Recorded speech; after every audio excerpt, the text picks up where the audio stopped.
Wildstar talks about how combat stats are changing for the free-to-play version. Neverwinter gears up for its Strongholds update. Warframe teases its new movement mechanics in a huge new update. And the English version of Tree of Savior is apparently ready for beta.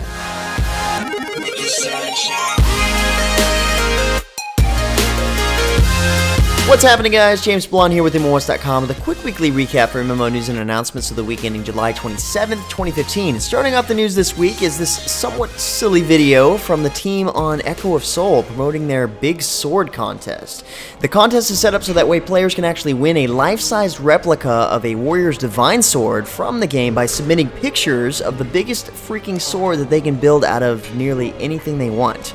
Viewers will then vote and share to gain the most votes to eventually win, but not only will the grand prize winner win the replica sword, but everything in all of the Founders Packs available for Echo of Soul and a dev team signed poster for the game. It looks like 2nd, 3rd, and 4th place winners will also gain access to all ESO Founders Packs as well as the signed poster. There are already entries for the contest on the official site, but at the same time, it looks like it also just started, so if you're looking to get some Echo of Soul Founders Pack goodies or a big-ass replica sword, this might be the best way to do it. Next up, on the 28th of July, Archlord II is releasing a new content update that features a brand new dungeon filled with the most ghastly of all Gallia's forces. The new Dark Stronghold dungeon brings in the most challenging fights to date, granted the reason it's only available on the Hell difficulty. This is the only place to find the new level 60 legendary accessory sets being introduced in this update. And if that isn't hard enough, look forward to facing Stein, the new Godzilla-looking world boss. According to the official announcement post, this boss will be the single biggest challenge that you've ever faced in the game, probably, and it might surprise you. Also last week, Neverwinter starts to gear up for its new Strongholds expansion coming this August 11th with a new gameplay showcase trailer you see playing here. The expansion is set to introduce a new type of guild versus guild PvP experience. It's accessible to both newer and experienced players in guilds. And here you'll start collecting materials to build your own guild hall and then protect it from other guilds. This lets you upgrade and build strategic buildings like siege towers with different attack abilities, level up your stronghold by attacking PvE enemies around the surrounding area, and once you've strengthened up your stronghold enough, you can prepare for 20 versus 20 PvP matches with strong MOBA-like elements. The new gameplay video you see playing here provides the best details so far, and to dive even deeper, the latest developers blog discusses the defensive towers your guild can construct in its stronghold to aid in the Stronghold Siege PvP game. The new module launches on August 11th, like I mentioned before, but for now you can pick up more details at the site post from the links in the description below. A little bit more information for the changes made in the newly transitioned free-to-play model of Wildstar came in this past week. This time, the team at Carbine Studios discusses class stat refactoring, and their goal is to make player stats more rewarding and intuitive by improving the overall clarity and consistency of stats to make sure that they feel balanced and fun. The result in doing so is a new and improved stats system that's easier to pick up and understand for new players while offering more control and specialization options for veteran players.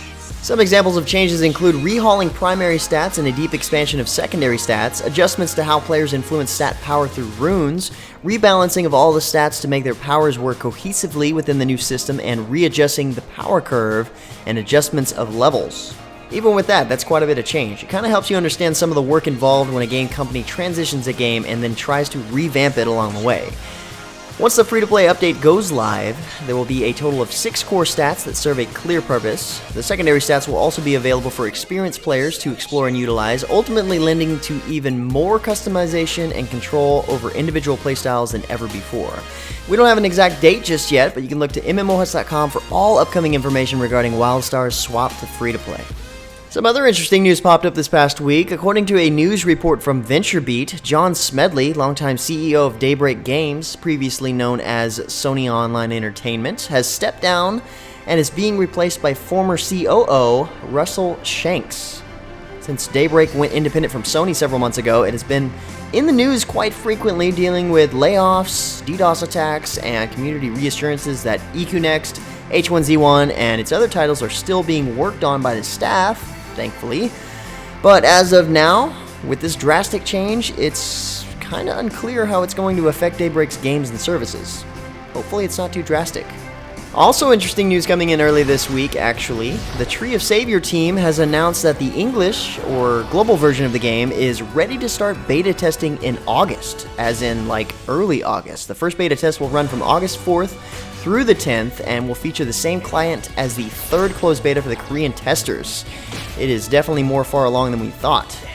Sadly for now, only 5,000 players who have recently logged into the game's official website will be chosen to participate in the test, and the beta keys will be sent out on July 31st. So if you happen to be one of the lucky 5,000, have fun in the game. As for the rest of us, only a short matter of time. It's closer than we could have imagined. Also earlier this week, news came in for Drakensang Online announcing the release of the game's biggest expansion to date called Rise of Balor. This new expansion unveils an entirely new continent filled with exciting challenges for advanced heroes.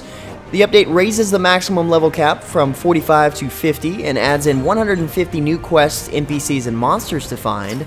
Of course, along with this, there will be new epic armor, weapons, and new item sets. The new continent, Lortak, is designed after the Aztec and Polynesian cultures, where the setting is a tropical rainforest filled with 2 new tribes and battle monsters across 10 new maps.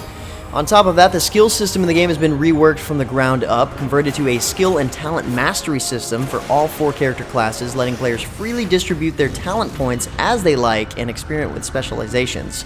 Yeah, it's starting to sound a little bit like the new Awakening expansion to Path of Exile, if you ask me, but who's comparing?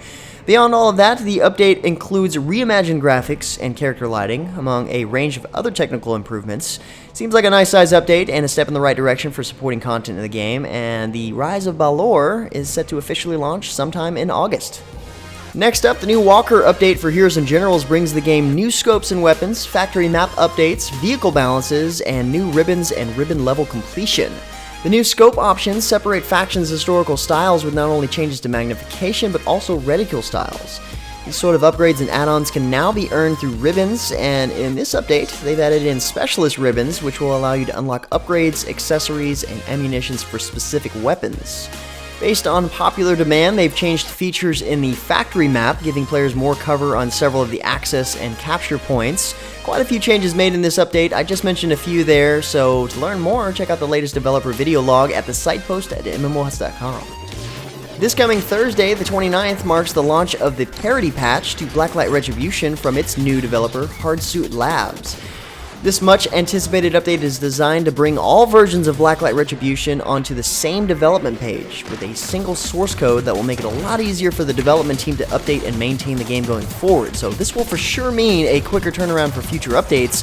And with that said, according to their development roadmap, just around the corner in early August, we're going to see a big PS4 update, which includes the release of EVAC, updated private match support, updating practice options with maps and bots, clan support, notification support, and the missions system.